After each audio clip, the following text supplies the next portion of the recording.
की एक रहस्यमयी कहानी, एक अद्भुत रहस्य जो समय से परे है।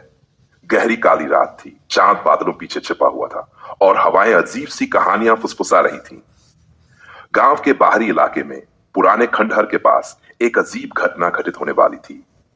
यह खंडहर कभी एक विशाल महल हुआ करता था, लेकिन अब यह सिर्फ टूटी दीवारों और बिखरी हुई यादों का एक ढांचा था। गांव वाले कहते थे कि वहां कोई अजात शक्ति निवास करती है, कोई ऐसी शक्ति जो समय समय पर खुद को प्रकट करती थी। पहला संकेत उस रात जब सब सो रहे थे, तब राहुल और उसके 3 दोस्त सिद्धार्थ, कविता और आर्यन खंडहर के पास पहुंचे।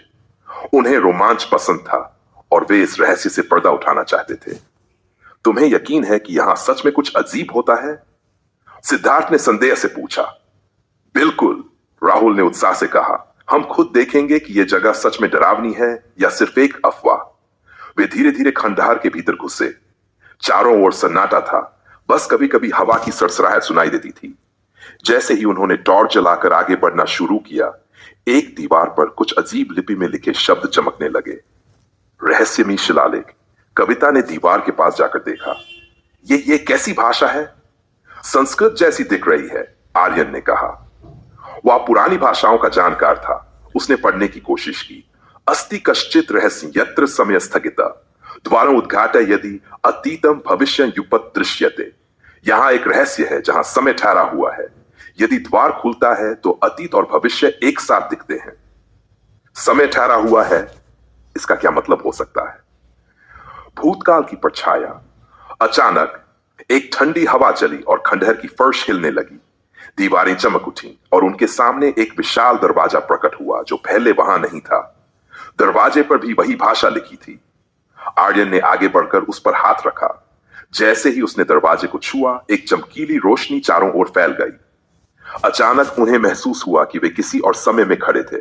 वे अब खंडहर में नहीं थे।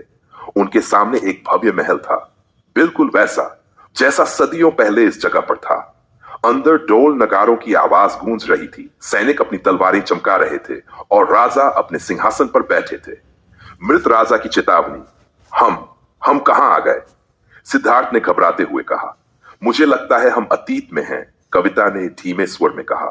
तभी महल का दरवाजा तेजी से खुला और एक विशाल शरीर वाला व्यक्ति अंदर आया। उसके कपड़े सुनहरे रंग के थे और उसकी आंखों में एक अजीब सी चमक थी। तुम लोग कौन हो? उसकी गूंजती हुई आवाज ने चारों को कंपा दिया। राहुल ने हिम्मत करके कहा, हम सिर्फ खोज करने आए थे। तुम्हें यहां नहीं होना चाहिए, उस व्यक्ति ने कहा। यह महल श्रापित है। जो भी इस द्वार को पार करता है वह समय के जाल में फंस जाता है। समय का जाल। चारों ने एक दूसरे को घबराई नजरों से देखा। तभी दीवारों पर लगी मशालें बुझने लगीं और महल का वातावरण अचानक ठंडा हो गया। राजा की आंखें अब सफेद हो चुकी थी और उसका चेहरा विकृत हो गया था। अब तुम भी इस श्राप का हिस्सा बन चुके हो, उसने जोर से हंसते हुए कहा।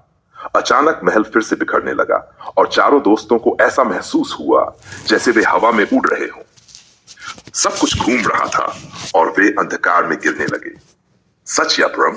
जब उनकी आंखें खुली तो वे फिर से खंडहर में थे। टॉर्च की रोशनी अब भी जल रही थी और सब कुछ वैसा ही था जैसा पहले था। क्या यह सब सपना था? सिद्धार्थ ने कहा। मुझे नहीं लगता, आर्यन ने धीरे से कहा।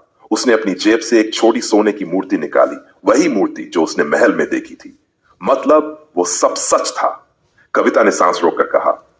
राहुल ने खंडहर की दीवारों की ओर देखा जो अब भी वैसी ही थी, लेकिन एक चीज बदल चुकी थी। वहां अब नए शब्द उभरे थे जो धीरे धीरे मिटते जा रहे थे। समय के रहस्य को जिसने छुआ वह हमेशा के लिए उसका अंश बन गया।